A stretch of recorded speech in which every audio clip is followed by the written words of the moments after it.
हमारे मीडिया के तमाम ही साथी और मेरे साथ यहाँ पर इस प्रेस कॉन्फ्रेंस के अंदर मौजूद तमाम ही मेरे साथी, सबसे पहले मैं आप तमाम ही मीडिया के साथियों का शुक्रिया अदा करता हूं कि आप लोग आज की इस प्रेस कॉन्फ्रेंस में आप लोग शरीक रहे। आप तमाम ही शहर की आवाम को और तमाम ही हमारे मीडिया के साथियों को इस बात का इल्म है कि तकरीबन 1 महीना पहले मैंने एक प्रेस रिलीज जारी किया था, प्रेस नोट दिया था और अखबार के अंदर वो छापी भी गई और शहर के मदरसा मस्जिद के तमाम जिम्मेदारान से मैंने अपील की थी कि आप लोग अगर सोलार लगाना चाहते हो मदरसे के ऊपर, मस्जिद के ऊपर, तो मेरे पास लाइट बिल की जेरॉक्स या आपके पास जो मदरसा मस्जिद का जो सबूत होगा वो मेरे पास लाकर जमा कराइए, ना हरकत यानी एनओसी आप दीजिए।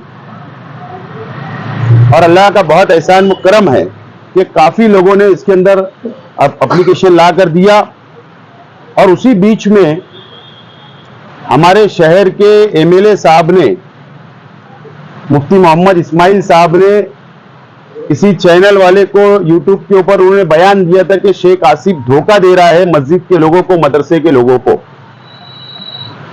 लेकिन मैं खामोश रहा, हमारे तमाम ही साथी खामोश रहे। अल्लाह का बहुत शुक्र है अल्हम्दुलिल्लाह कि मुफ्ती मोहम्मद इस्माइल कासमी साहब के अंदर कितनी समझ है, ये शहर की आवाम आज पता चल जाएगा। शहर की आवाम को एक एमएलए कानून साज अदारे का मेंबर होता है, असेंबली का मेंबर होता है। एमएलए फंड के लिए एमएलए नहीं बनता है। जहां पर कानून बनता है महाराष्ट्र असेंबली के अंदर, वो वहां का मेंबर होता है। इस तरीके से मुफ्ती इस्माइल साहब का बोलना ये गैर जिम्मेदाराना बयान था। उनको कानून ना पिछले 5 साल समझा और ना ये साल समझा 5 साल। डॉक्टर जाकिर हुसैन मदरसा स्कीम हुकूमत महाराष्ट्र ने डिक्लेयर की हुई थी। अल्पसंख्यक विभाग ने रंग दे, अल्पसंख्यक विभाग ने, और उसमें सोलार सिस्टम नहीं था। लेकिन हमने अजीत दादा पवार साहब से रिक्वेस्ट की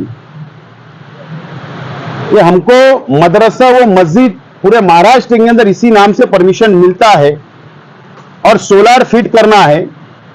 इसके लिए अजीत दादा पवार साहब ने हमारी डिमांड को अल्पसंख्यक डिपार्टमेंट के अंदर भेजा और डॉक्टर जाकिर हुसैन मदरसा स्कीम के अंदर जीआर था।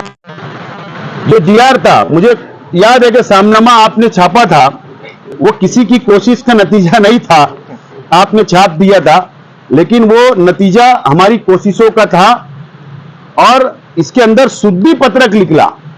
इस जीआर के अंदर अमेंडमेंट हुआ और ये अमेंडमेंट हुआ है 21 अगस्त को, 21 अगस्त को, सॉरी 21 अगस्त को अमेंडमेंट हुआ और इसके अंदर शुद्धि पत्रक यानी जीआर के अंदर अमेंडमेंट हुआ और इसमें सोलार सिस्टम फिट करने का फैसला अल्पसंख्यक विभाग ने लिया। यानी ये जो जीआर, ये तारीखी फैसला है, ये पूरे महाराष्ट्र को लागू होगा। इस तरीके का फैसला हुकूमत महाराष्ट्र ने हमारी डिमांड पर अजीत दादा पवार साहब की कोशिशों से सरकार ने लिया। अल्लाह का शुक्र है अल्हम्दुलिल्लाह कि मैं अल्लाह का पहले शुक्र अदा करता हूं, बाद में अजीत दादा पवार साहब का शुक्रिया अदा करता हूं और हुकूमत महाराष्ट्र का शुक्रिया अदा करता हूं कि 110 मदरसा व मस्जिद की जो यादी हमारे पास शहर की आवाम ने दी थी, शहर के जिम्मेदारान मदरसे के, मस्जिद के दिए थे, वो यादी मैंने सबमिट किया था अजीत दादा पवार साहब के पास, और कल प्लानिंग डिपार्टमेंट ने, बात समझ लो, नगर विकास ने नहीं, अल्पसंख्यक डिपार्टमेंट का नहीं, प्लानिंग डिपार्टमेंट ने, जिसके अजीत दादा पवार फाइनेंस मिनिस्टर है, उन्हीं के अंदर प्लानिंग डिपार्टमेंट आता है। प्लानिंग डिपार्टमेंट से कल अजीत दादा पवार साहब के डिपार्टमेंट ने, अजीत दादा पवार साहब ने 5 करोड़ रुपया 110 मदरसा व मस्जिद के लिए 5 करोड़ रुपया मंजूर किया है। उसका जीआर निकल चुका है। सोलार के लिए, सोलार सिस्टम फिट करने के लिए हमने इसके अंदर ऐसा किया है कि जो बड़ा मदरसा है वहां पर 5 लाख, जो बड़ी मस्जिद है मदरसा है वहां 5 लाख, और जो छोटी मस्जिद और मदरसा है वहां पर 4 लाख। इस तरीके से 110 मदरसा व मस्जिद पर सोलार फिट होगा। इस तरीके से यह फैसला हुआ और यह जीआर कल हुकूमत महाराष्ट्र ने, प्लानिंग डिपार्टमेंट ने मंजूर कर लिया है। मैं अजीत दादा पवार साहब का, फाइनेंस डिपार्टमेंट का और हुकूमत महाराष्ट्र का शुक्रिया अदा करता हूं। इसके अंदर जो फायदा होगा, प्लीज थोड़ा रिक्वेस्ट, इसके अंदर जो फायदा होगा वो फायदा ये होगा कि आज जो बिजली का बिल है, किसी का 30,000 महीने का, किसी का 40,000, किसी का 50,000 बिजली का बिल आता है, और ये सोलार फिट होने से 0 बिजली का बिल नहीं आएगा, और ये सोलार सिस्टम के ऊपर पूरा बिजली मदरसा और मस्जिद को मिलेगी। ये फायदा होने जा रहा है। हमारी रिक्वेस्ट ये थी कि पूरे शहर के मसाजिद और मदरसा हमारे पास आए, लेकिन जो लोग हमारे पास आए हमने उनका मंजूर किया। और मैं रिक्वेस्ट करता हूं तमाम ही और बाकी लोग जो बचे हुए हैं उन लोगों से कि ये लोग भी हमारे पास यादी फहरिस्त लाकर दे सकते हैं। इंशाअल्लाह हमारी कोशिश होगी कि इलेक्शन से पहले मंजूर हो, लेकिन अगर हम नहीं कर पाए तो इलेक्शन के बाद भी हम लोग ये प्रोसीजर को आगे बढ़ाएंगे, क्योंकि ये मिल्ली मसला है, ये मिल्लत का मसला है, ये मजहबी मामला है, और इसके अंदर जितना ताउन हो सकता हम लोग देने की कोशिश करेंगे। इससे पहले भी हुकूमत के फंड से हमने तमाम ही मसलक की ईदगाह का वॉल कंपाउंड किया। यह भी एक तारीखी कारनामा हमारे अपने वक्त में हुआ था, और जब जब हम लोगों को मौका मिलता है हुकूमत से फंड लाने का शहर की तामीर व तरक्की के लिए, हम लोगों ने बढ़ चढ़कर उसमें हम लोग हिस्सा लेते हैं, और इस काम को भी हमने हाथ में लिया, और अल्लाह का शुक्र है कि हम लोग इसके अंदर कामयाब हुए। इसीलिए आज आप लोगों को यहां पर याद किया गया था, प्रेस कॉन्फ्रेंस बुलाई गई।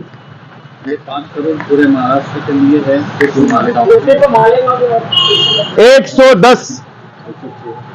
110 मदरसा व मस्जिद मालेगांव शहर की का मंजूर हुआ है। डॉक्टर जाकिर हुसैन मदरसा मॉडर्नाइजेशन स्कीम जो है, इसमें अलग तरमीम की गई है, बहुत सारी सहूलत का ऐलान किया है, तो सिर्फ आप इसका ही काम करेंगे या और कोई फायदा दिलवाएंगे? ऐसा है कि ये एक हमारा कोई भी जो हाथ में काम लिया जाता है उसका हमारा एक मिशन होता है, एक लक्ष्य होता है। तो सोलार हमने आज हाथ में लिया, तो अभी हमारा फोकस पूरा उसके ऊपर होगा।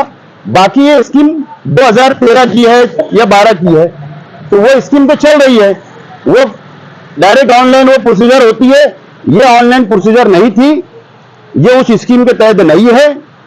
ये डायरेक्ट प्लानिंग डिपार्टमेंट के जो मंत्री है अजीत दादा पवार साहब को हमने डिमांड दी थी, और उनके डिपार्टमेंट ने स्पेशल केस बोलकर स्पेशल मालेगांव शहर के लिए 5 करोड़ रुपया मंजूर किया है।